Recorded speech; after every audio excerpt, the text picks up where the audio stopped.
This is Ted Argyle from Adrenal. I'm joined today by Siobhan Connor.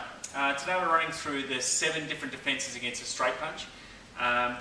We do defences against hooks and uppercuts as well, but just today we're going to focus on the straight punch, so that way we can get through all the material.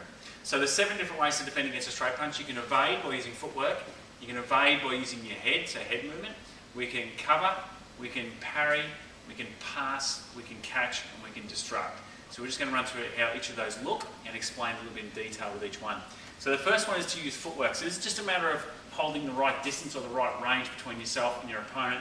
So if we're sparring, let's say, or I'm defending myself, I'm trying to position myself so I'm further than arm's length from her. So if I'm inside arm's length, obviously I have to deal with that punch as it comes towards me, but if I'm outside that, I'm pretty safe. So it's just a matter of maintaining that distance. So if she threw a punch at me and I was able to maintain that distance, I'll be pretty safe. So if I'm moving around a little bit, I'm able to stay out of her hands range just by using footwork, and that's going to keep me safe, and obviously if I'm safe, I can't be hit. Or by nature of not being hit, I'm safe. The next one we have is head evasions, and there's 6 evasions that we teach. There's other ways to move, but the 6 basic ones look like this. So if we've got our hands up, left foot forward, so I can move my head to the left, I can move to the right, I can move back, I can go straight under, we can do a bob and weave one direction and a bob and weave in the other direction. So against a punch, again, this is a range, and all the other defences now, I'm going to be at the range where I'm basically arm's length from my opponent. So as she throws a shot, I can move right, I can move left, I can go back, straight under, bob and weave, and bob and weave. If we're over this way, same thing. So right, left, back, under, bob and weave, bob and weave. So if we were sparring, she's winging shots at me. My job here is just to move my head out of the way of those shots any way that keeps me safe. Okay? Next one is covering up. So covering up, you're basically forming a shield in front of your head. So 3 things need to happen. We need to make sure you drop your chin down to help protect your neck, bring your shoulders up to do the same, and then your hands come up to protect your head. If you're wearing no gloves, or if you're wearing MMA style gloves, it's best to have your hands open.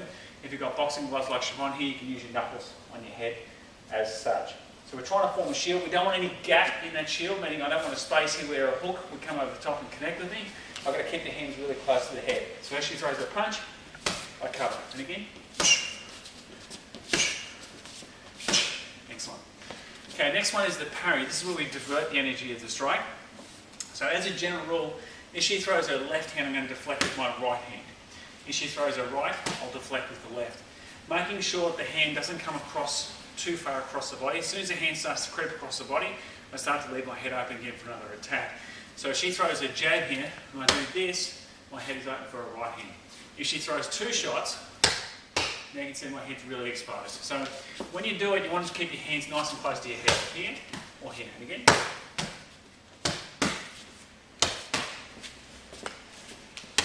So it's just a little pat like this just to deflect the energy of the strike. So they're the first 4, which are the main 4 that we teach in the beginners class. In the advanced class, from time to time, we'll touch on 3 other defences which are a little bit more complicated, a little less practical, but they still have some value in self-defense situations and things like that. So the first one we have is a pass, and this is where we take the hand, the attacking limb goes from one hand to the next. So as she throws her shot, I'm using 2 hands here. So I go parry, and then I go back of the hand. The purpose of this is really to open up the line of attack with my right hand. So I'd be going right, left, and then right. All like this. If she threw a right hand, I can do the same thing. So I can go left, right, and then left. And again. And you can also go to the inside line, meaning the inside of the forearm. So if she throws a right, I can end up on the inside here. If she throws a left, same thing, I can end up on the inside here. So we're going from one hand to the next. Again, this is not the type of thing you do in sparring. And it's probably a little bit risky for self-defense too, but you could do it in a self-defense situation if your skill level is really, really high in this form of training. So we do this about probably, as far as our hand defences go, it's probably done about 20% of the time. But if you do that for years and years and years, it does become a reliable form of defence.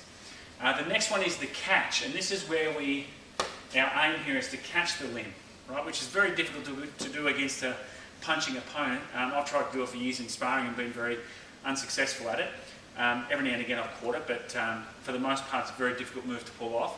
But there are situations where you can do it, and we'll explain that in a second. So as she throws a punch, the goal here is to catch the limb.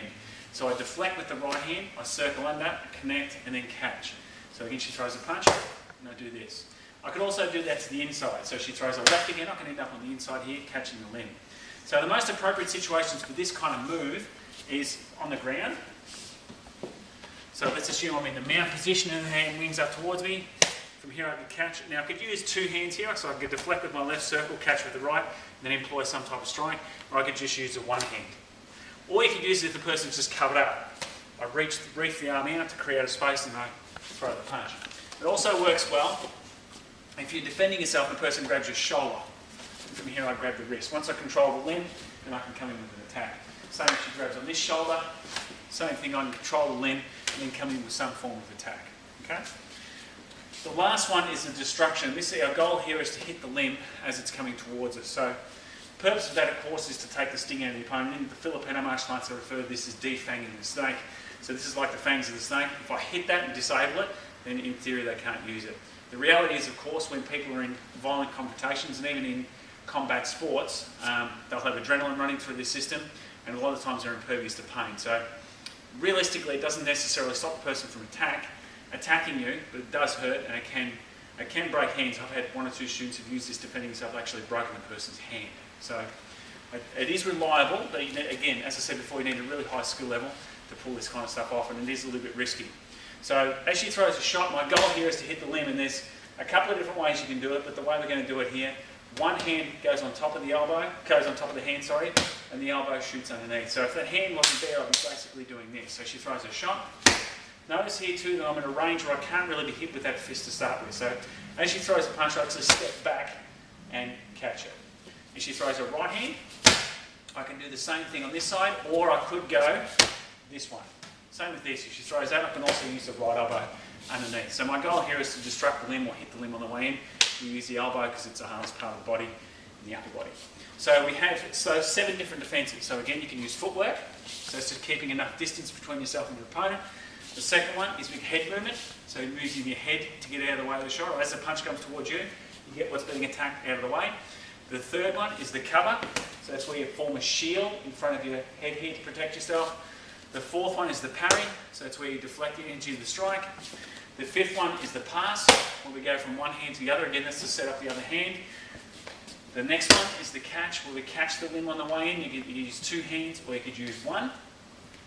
So throw the left, yep. So we could use 1 hand here. And then the last one is the destruction, where we destroy the limb or hit the limb on the way in. And that's it. Thanks, Siobhan.